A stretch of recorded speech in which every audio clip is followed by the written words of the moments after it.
A more in-depth look at Facebook Messenger bots.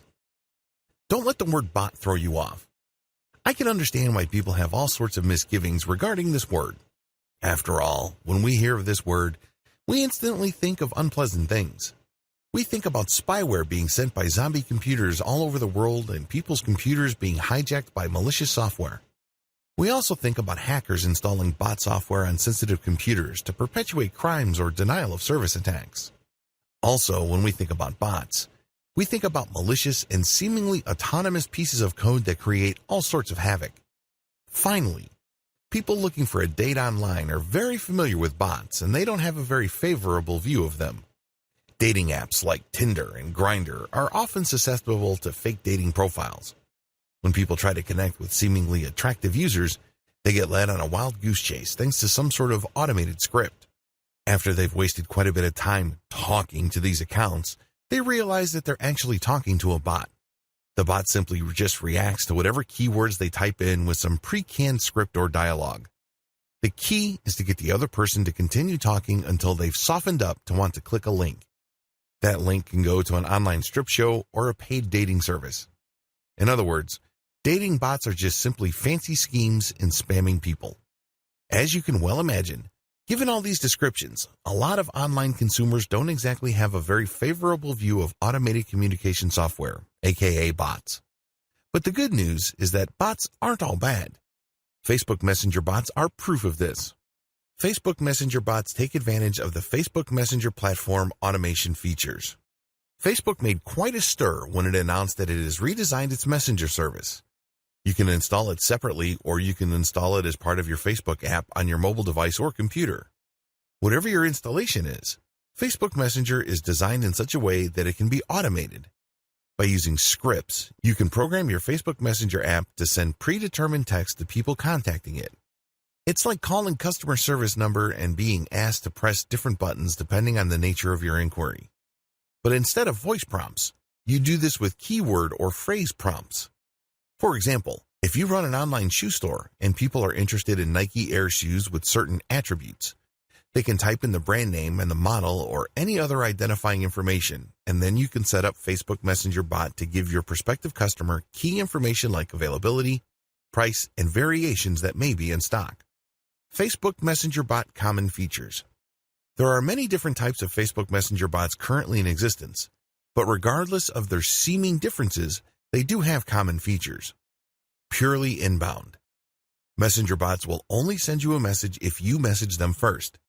If somebody goes to your Facebook page and clicks on the messenger icon because they're interested in your online catalog or your service description, they can click the messenger button and leave a message. In other words, they initiate the relationship. You don't use your bot to message people who have no prior relationship with you.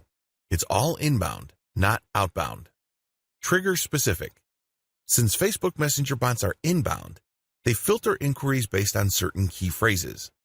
In many cases, Facebook page operators would give a short menu of trigger words to potential customers engaging with their Facebook Messenger bot. For example, to use the online shoe store scenario, I can put on my Facebook page, "Contact us today," type availability, or type of shoe, type brand to get more information. Basically, I'm giving a cheat sheet to prospective buyers on how to use my Facebook Messenger bot. When they type in that information, they'd get information back. If they type the wrong information and it doesn't prompt the right feedback, I can put a generic catch-all message that notifies them that I read all engagements, and once regular business hours resume, I will get in touch with them through Facebook Messenger. Facebook Messenger is rule-driven. Another great thing about Facebook Messenger bots is that you can automate them based on rules. So, depending on how the customer responds to the information you send them, which in and of itself is a response to their initial inquiry, you can create a decision tree that sends different messages depending on the prompt. This is not much different from calling a call center in India or the Philippines. When you call a call center, you are routed by an initial screening system, and depending on your question or inquiry, you are sent to other specialists. This is especially true if you're looking to resolve credit card issues, billing statements, or financial transactions. There is some sort of decision tree involved, and you can use a similar approach with your Facebook Messenger bot. Facebook Messenger bot limitations. As awesome as the common features of most Facebook Messenger bots may be, Bots do have quite a number of limitations. If you're excited about using this Facebook messaging technology to expand your business, you might end up overextending yourself, or you might assume an overly optimistic assumption about current bot technology.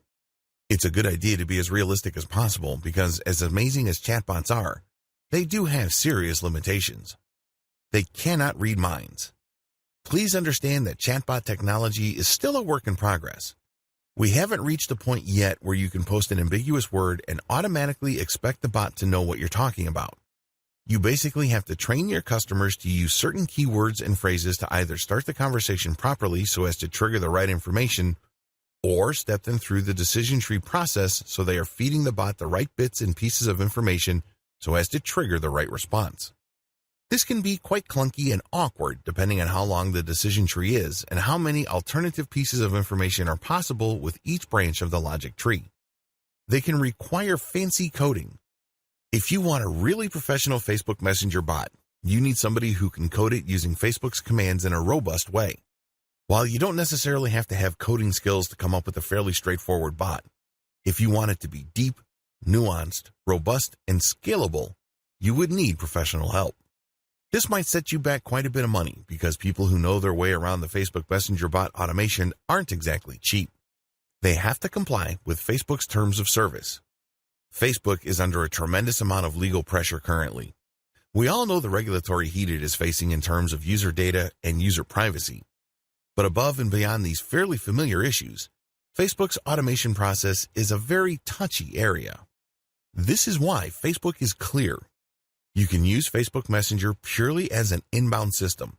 You cannot turn it into some sort of spam machine that basically messages people who haven't even been to your page. There has to be some sort of pre-existing engagement or point of contact between your business's presence on Facebook and your prospect. Maybe they visited your page. Maybe they are part of a group that you control. Maybe they left a comment on your page. There has to be some sort of initial trigger that was purely initiated by your customer. You cannot initiate it yourself because Facebook will view that as spam. Another related limitation Facebook imposes as part of its terms of service involves timing. When a person interacts with your brand on Facebook, you have 24 hours to send that person the initial message and then a follow-up message. That's all you're allowed. Anything you do past this point would be a violation. The only way to get around this, of course, is if your prospect contacts you again through Messenger and then you have another opportunity to send an automated message and then follow up. Keep this rule in mind. They have to make the first move and then you get the right to reply. And then, after 24 hours, you get to send another reply, but that's it. At this point, they have to keep contacting you for you to keep sending them messages. This might seem pretty straightforward, but if you're looking for a more robust or aggressive way of engaging with your customers, this term of service limitation is quite a hefty one.